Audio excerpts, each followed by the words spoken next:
Hello everyone, मैं प्रदीप कुशवाहा लक्ष्य academy के इस ऑनलाइन प्लेटफॉर्म लक्ष्य मंत्रा पर एक बार फिर से आपका स्वागत करता हूं।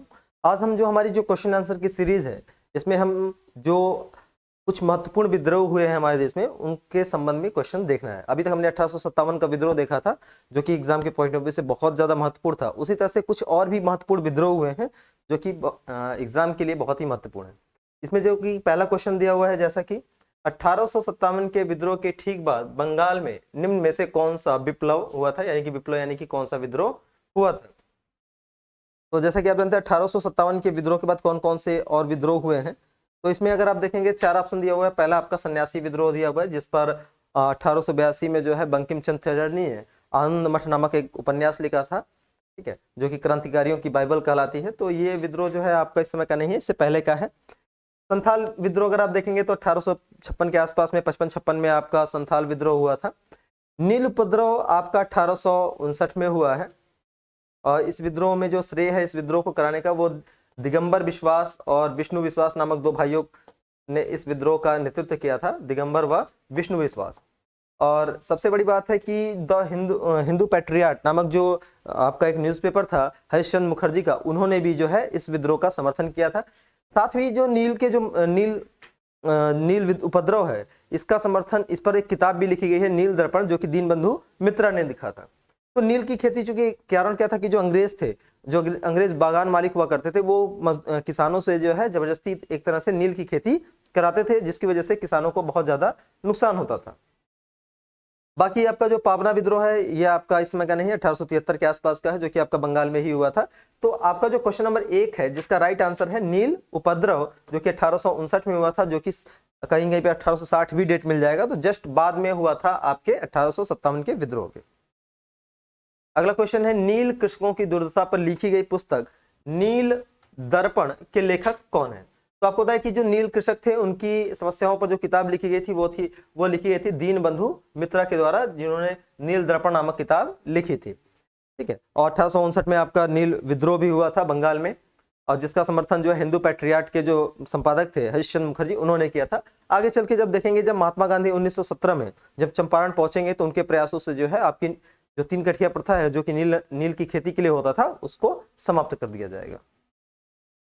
नेक्स्ट क्वेश्चन है, वंदे मातरम गीत किसने लिखा। तो वंदे मातरम अगर आप देखेंगे तो वंदे मातरम जो गीत है, जो कि भारत का राष्ट्रीय गीत है, जिसे 24 जनवरी 1950 को भारत का राष्ट्रीय गीत बनाया गया।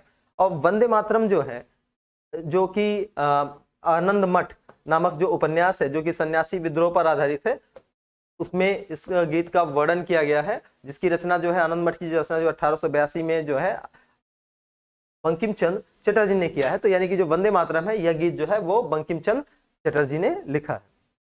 और एक पॉइंट और है कि आनंद मठ को जो है आपका क्रांतिकारियों की बाइबल भी कहा जाता है।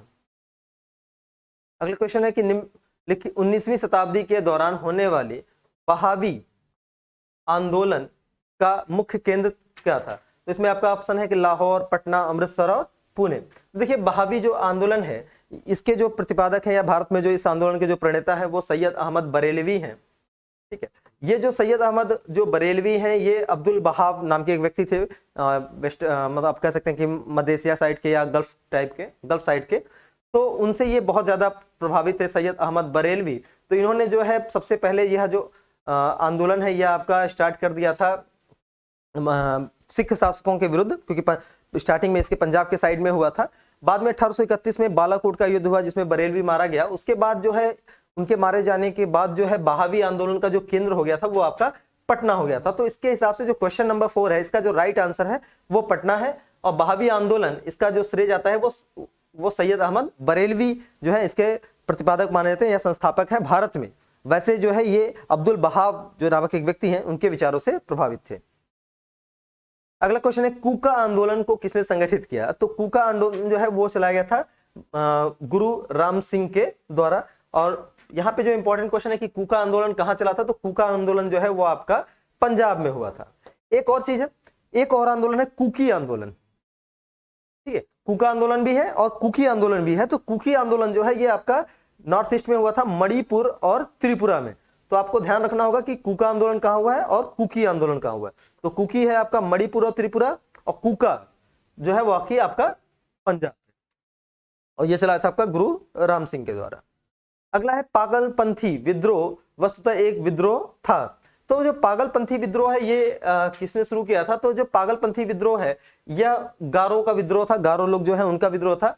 और इस विद्रोह को चलाने वाला जो है वो आपके करमशाह थे, इन्होंने यह विद्रोह स्टार्ट किया था। बाद में इनके जो पुत्र थे टीपू, उन्होंने इस विद्रोह का नेतृत्व अपने हाथों में ले लिया था। तो जो ये जो पागलपंथी जो है ये एक प्रकार का अर्ध कह सकते हैं धार्मिक संप्रदाय था। तो ये जो आंदोलन है ये आपका गारों का है। निम्नलिखित में से कौन फराजी विद्रोह का नेता था? तो फराजी जो विद्रोह है इसके जो नेता माने जाते हैं वो दादू मियां को माना जाता है। ये भी आंदोलन आपका बंगाल के क्षेत्र में हुआ था। तो फराजी आंदोलन जो है आपका दादू मियां के द्वारा चलाया गया था। वेलुथम्पी ने अंग्रेजों के विरुद्ध आंदोलन का नेतृत्व किया था। तो वेलुथम्पी एक्चुअल में कौन है? तो ये आपके ट्रावनकोर जो रियासत थी वहां के दीवान थे। और अंग्रेजों ने क्या किया था कि ट्रावनकोर को पराजित करने के बाद जो है ट्रावनकोर के साथ सहायक संधि कर ली थी। तो ट्रावनकोर के जो शासक थे वो बहुत ज्यादा अप्रसन्न थे, तो वो कर देने से उन्होंने इनकार कर दिया था। तो अंग्रेजों ने बहुत दुर्व्यवहार किया था। इस बात से नाराज होकर जो है वेलुथम्पी जो कि ट्रावनकोर का दीवान था उसने विद्रोह कर दिया। तो ट्रावनकोर यहाँ पे ऑप्शन में दिया नहीं है, यहाँ पे केरल, महाराष्ट्र, मैसूर और तेलंगाना दिया हुआ है। तो ट्रावनकोर का जो एरिया है वो पहले केरल में था, तो इसलिए जो राइट आंसर होगा वो हो जाएगा केरल। महाराष्ट्र में रामोसी कृषक जत्था किसने स्थापित किया? इसमें 4 नाम है। न्यायमूर्ति रानाडे, इनका नाम सुने ही होंगे आप लोगों ने, जिन्हें महाराष्ट्र का सुकरात भी कहा जाता है, महाराष्ट्र का सुकरात के नाम से जाने जाते हैं। साथ में इन्हें पश्चिमी भारत के पुनर्जागरण का पिता भी कहा जाता है।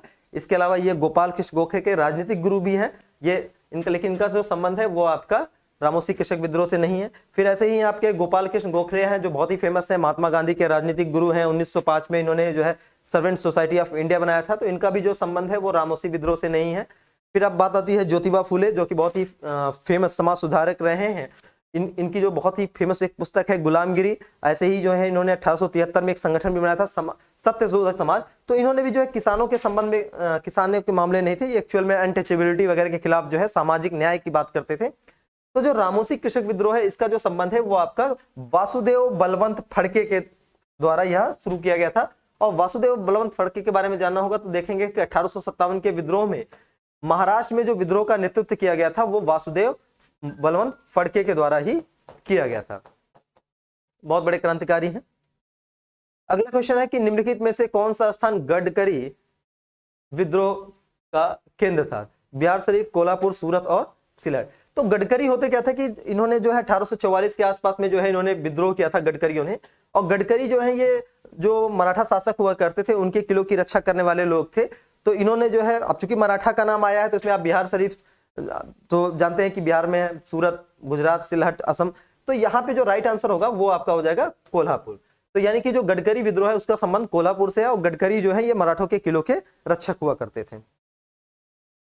ब्रिटिश औपनिवेशिक व्यवस्था के विरुद्ध 1857 से पूर्व में भारत के विभिन्न भागों में हुए विद्रोहों को सही क्रम के अनुसार रखें। अब देखिए 5 इसमें दिया हुआ है, एग्जैक्ट हो सकता है कि ना भी याद रहे। तो यहाँ पे हमको देखना होगा कि हमें कौन कौन सा पता है। तो अभी हमको देखेंगे कि संथाल विद्रोह हुआ है। संथाल विद्रोह सबसे कॉमन है, आप जानते हैं कि संथाल में विद्रोह हुआ 1855-56 में आपका यह विद्रोह हुआ था। ठीक है। और सिद्धू, कान्हू, भैरव, चांद जो है 4 भाइयों ने इस विद्रोह का नेतृत्व किया था। ऐसे ही 1831 में आपका जो है आपका कोल विद्रोह हुआ था।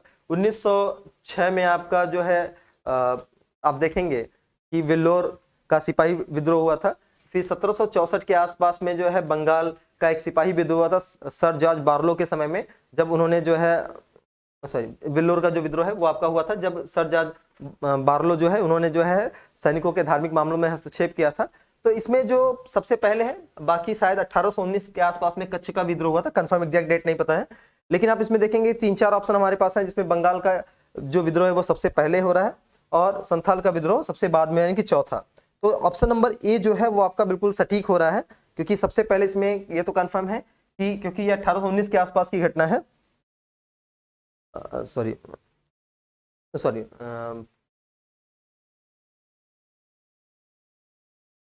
1806 और वो 1819। तो इसमें अगर आप देखेंगे तो जो बंगाल का सिपाही विद्रोह है वो आपका 1764 के आसपास में, यानी कि पहली घटना है। उसके बाद आपका बेल्लोर का घटना, फिर कच्छ का विद्रोह, फिर आपका कोल विद्रोह और सबसे लास्ट में आपका संथाल विद्रोह। तो इस हिसाब से अगर देखेंगे तो ऑप्शन नंबर ए सही होगा। इस तरह के क्वेश्चन में जरूरी नहीं कि आपको सारे आंसर आते हो, इसमें अगर 2-3 भी पता है तो आप क्वेश्चन को सॉल्व कर सकते हैं। संथाल विद्रोह का नेतृत्व किसने किया था? तो संथाल विद्रोह जो है, जो कि आपका संथाल के परगना के क्षेत्र में हुआ था। रीजन इसका जो मेन माना जाता है वो ये माना जाता है कि जो आदिवासी जनजातियां थी उनको उनके भूमि के अधिकार से वंचित कर दिया गया था, इस बात को लेकर हुआ था। और ये विद्रोह जो है 4 भाइयों ने किया था, सिद्धू, कानू, भैरव और चांद, यानी कि इसका जो ऑप्शन नंबर सी होगा यह आपका राइट आंसर होगा। संथाल विद्रोह के शांत हो जाने के बाद औपनिवेशिक शासन द्वारा कौन से उपाय किए गए? तो संथालों के विद्रोह जब शांत हो गया तो क्या क्या किया गया था? तो इसमें दिया गया कि संथाल परगना नामक राज्य क्षेत्र का सृजन किया गया, जो कि सही है, क्योंकि विद्रोह के शांति के बाद जो है संथाल परगना बनाया गया। किसी संथाल का गैर संथाल को भूमि अंतरण करना गैर कानूनी हो गया, यानी कि जो आदिवासी संथाली लोग थे उनकी जमीन को किसी अन्य को देने पर रोक लगा दिया गया। यही रीजन भी था, क्योंकि इनके जो भूमि है वो अन्य लोगों को दिया जा रहा था, जिसकी वजह से विद्रोह किया था। तो यानी कि जो राइट आंसर होगा वो आपका दोनों सही होगा, यानी कि संथाल परगना भी बनाया गया और इनके भूमि गैर संथालों को देने पर भी रोक लगा दिया गया। नेक्स्ट क्वेश्चन है कि उलगुलन विद्रोह या उलगुलान विद्रोह किससे जुड़ा है? उलगुलन का मतलब होता है महान हलचल। महान हलचल,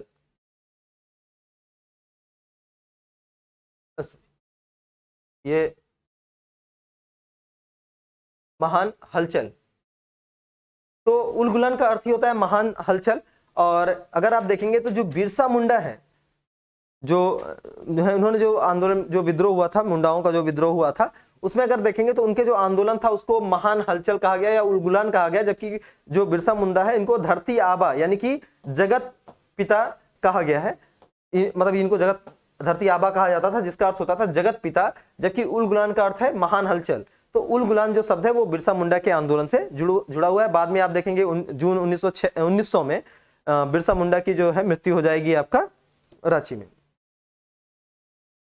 जिस आदिवासी नेता को जगत पिता कहा गया, तो आपको भी इससे पहले वाले क्वेश्चन बताया, तो इसका जो आंसर है आप जो है कमेंट बॉक्स में देंगे, इसका राइट आंसर क्या है। जनजातीय लोगों के संबंध में आदिवासी शब्द का प्रयोग किया गया था। महात्मा गांधी ने, ठक्कर बापा ने, ज्योतिबा फुले ने, डॉक्टर बी.आर. अंबेडकर ने।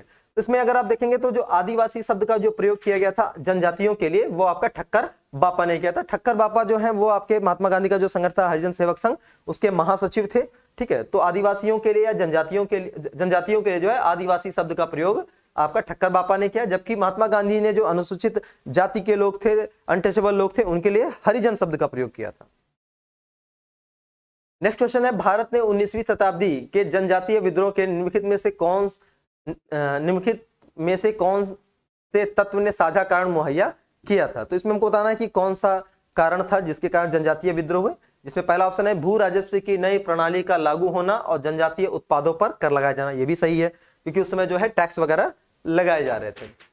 दूसरा, जनजातीय क्षेत्रों में विदेशी धर्म प्रचारकों का प्रभाव, बिल्कुल सही है। 1813 का जो चार्टर एक्ट आया था उसमें जो है ईसाई मिशनरियों को धर्म प्रचार की अनुमति दी गई।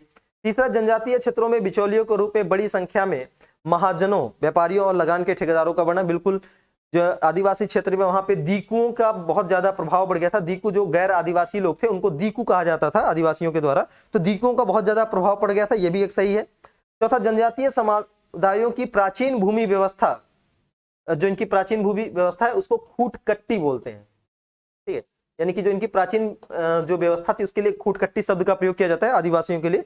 तो इनकी जो प्राचीन भूमि व्यवस्था का संपूर्ण विदारण का मतलब उनको उनके अधिकारों से वंचित कर दिया गया।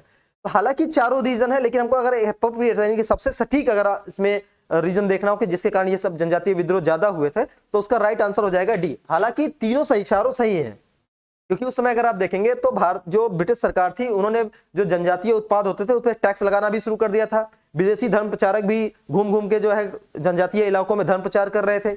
दीकों की संख्या बहुत ज्यादा बढ़ गई थी। लेकिन जो एप्रोप्रिएट आंसर है, यानी कि जो सबसे सटीक आंसर है इन चारों में, वो होगा कि जो उनकी प्राचीन जो भूमि व्यवस्था थी जिसे खुटकट्टी के नाम से जाना जाता है, उसमें जो है उसमें जिसमें उनका अधिकार था उससे उनको वंचित कर दिया गया। इसीलिए जो है मैक्सिमम जो विद्रोह हुए थे, जैसे संथालों का विद्रोह भी इसी कारण से हुआ, मुंडा का भी विद्रोह इसी कारण से हुआ। अब आ जाता है कि निम्नलिखित घटनाओं पर विचार कीजिए। अब हमको सही क्रम बताना है। अब इसमें देखेंगे नील विद्रोह क्या है, तो आपका देखेंगे 1859-60 के आसपास में आपका बंगाल में आपका नील विद्रोह हुआ। संथाल विद्रोह आप जानते हैं 1855-56 में जो है आपका संथाल विद्रोह हो गया।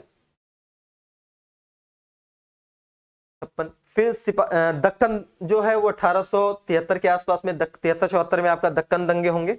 सिपाही विद्रोह आपका 1857 में होगा। अब हम इसको अगर मैच करें तो इसमें जो पहला हो जाएगा आपका संथाल विद्रोह, यानी कि 2 सही हो जाएंगे, यानी कि पहला और ये वाला ऑप्शन जो है वो आपके गलत हो जाएंगे। उसके बाद देखेंगे कि 1857 का विद्रोह रहा है, यानी कि 2 के बाद 4 के बाद, यानी कि दोनों सेम ऑप्शन आ गए हैं। तो इसमें एक में एक होगा और एक इधर 3 होगा, तो इस हिसाब से देखेंगे तो ऑप्शन नंबर डी हो सही हो जाएगा। यानी कि इसमें जो पहली घटना है इसको मैं इधर क्रम से लिख दे रहे हैं। तो सबसे पहली जो घटना होगी वो संथाल होगी, क्योंकि 1855-56 में है। ये दोनों जो सी ऑप्शन है और डी ऑप्शन दोनों सेम हो गया, तो सबसे पहले जो घटना होगी वो संथाल। संथाल के बाद जो दूसरी घटना है वो आपका सिपाही विद्रोह है।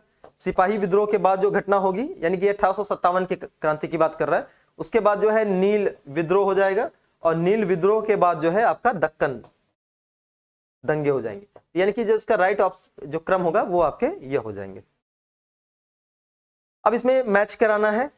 4 विद्रोह दिए हैं, मोपला, पाबना, एका और बिरसा मुंडा। जबकि ऑप्शन में देखेंगे तो इसमें दिया है केरल, बिहार, बंगाल और अवध। अब आप मोपला विद्रोह देखेंगे तो मोपला विद्रोह कहां हुआ था, तो मोपला विद्रोह जो है ये मालाबार के तट पे हुआ था आपका 1921 में, जब असहयोग आंदोलन चला रहा था तो उसी के दौरान जो है आपका मोपला विद्रोह हुआ था। और मालाबार तट कौन है, तो आप देखेंगे जो मालाबार तट है तो केरल के तट को जो है मालाबार तट कहा जाता है। तो अब हमें देखना है कि ए का 1 किसमें है, तो आपके ये 2 ऑप्शन मिल रहे हैं और ये दोनों ऑप्शन जो है आपके एलिमिनेट हो गए, यानी कि अब 2 ऑप्शन में देखना है। अब हमको देखना है कि पाबना विद्रोह, एका विद्रोह या बिरसा मुंडा विद्रोह का। अब अगर मान लीजिए पाबना और एका नहीं समझ में आ रहा तो हम बिरसा मुंडा विद्रोह को ले लेते हैं। तो बिरसा मुंडा जो विद्रोह है, जो कि आप जानते हैं कि झारखंड में बिरसा मुंडा थे, तो यानी कि जो झारखंड ऑप्शन में नहीं तो यहाँ पे क्या ऑप्शन हो जाएगा, बिहार मिल जाएगा। तो डी का क्या हो जाएगा, 2 हो जाएगा, यानी कि ये ऑप्शन भी जो है एलिमिनेट हो गया। तो राइट आंसर क्या हो जाएगा, ए हो जाएगा, यानी कि मोपला, केरल, और उसके बाद जो है हमको बी का क्या हो जाएगा, पाबना कहां हो जाएगा, बिहार में हो जाएगा। आपको बताया था 1873 के आसपास में हुआ था। एका आंदोलन जो कि आपका कहां हुआ था, अवध के क्षेत्र में हुआ था। तो इस तरह से जो है ऑप्शन नंबर ए इसका राइट आंसर होगा। तो आपको मैचिंग में 1 या 2 अगर भी पता है तो आपका आराम से इजिली सॉल्व हो जाएगा। आपको विद्वान नहीं बनना है, ये नहीं कि पूरा रटना शुरू कर दे। आपको समझना होगा कि क्वेश्चन जैसे बन रहा है, 2 एलिमिनेट कर दीजिए, एलिमिनेट हो गया तो मतलब आपका क्वेश्चन सॉल्व हो गया। अगला जो क्वेश्चन है, लास्ट क्वेश्चन है, इसमें भी मैचिंग के लिए दिया हुआ है। फिर वही आया हुआ है कि अहोम विद्रोह, कोल विद्रोह, संथाल विद्रोह और मोपला विद्रोह, अब कब ये विद्रोह हुए हैं। तो अगर हम देखेंगे तो मोपला अभी आपको बताया असहयोग आंदोलन के टाइम में हुआ था, तो यानी कि 1921 इसका हो जाएगा, क्योंकि असहयोग आंदोलन आपका 1920 से लेकर 1922 तक चलेगा, जब तक कि चौरी चौरा कांड ना हो जाए। यानी कि डी का क्या हो गया, आपका डी का 3 हो गया। यहाँ पे थोड़ा सा ये मिसमैच हो गया, ए, बी, सी और डी। तो यहाँ पे अगर हम देखें तो डी का क्या आपको मिल रहा है, डी का 3 मिल रहा है, तो यानी कि ये जो ऑप्शन है ये आपका एलिमिनेट हो गया। इसके बाद आपका आ रहा है कि संथाल विद्रोह। तो संथाल विद्रोह जो है वो आप बहुत ही फेमस है, सिद्धू कानू वगैरह चलाया गया 1855-56। सी का क्या हो गया, सी का 1। अब इसमें आप अगर ऑप्शन देखेंगे तो सी का 1 किस में है, तो यहाँ पे सी का 4 दिया हुआ है, यहाँ पे भी 4 दिया है, यानी कि जो राइट ऑप्शन हो जाएगा वो ए हो जाएगा। क्योंकि अहोम विद्रोह कब हुआ, आपका 1828 में, बिल्कुल सही है, और कोल विद्रोह 1831-32 में, ये भी सही है। तो इस तरह से अगर आप देखेंगे तो जो राइट आंसर होगा वो आपका ए हो जाएगा। तो ये आपके कुछ महत्वपूर्ण क्वेश्चन थे जो जनजातीय विद्रोहों से संबंधित थे। इसके बाद जो है हम लोग और भी अन्य क्वेश्चन के साथ आएंगे, और जो ये महत्वपूर्ण क्वेश्चन है आपको जो है इसको प्रैक्टिस करना चाहिए, ताकि जो है एग्जाम में ज्यादा से ज्यादा स्कोर कर सकें। Thank you.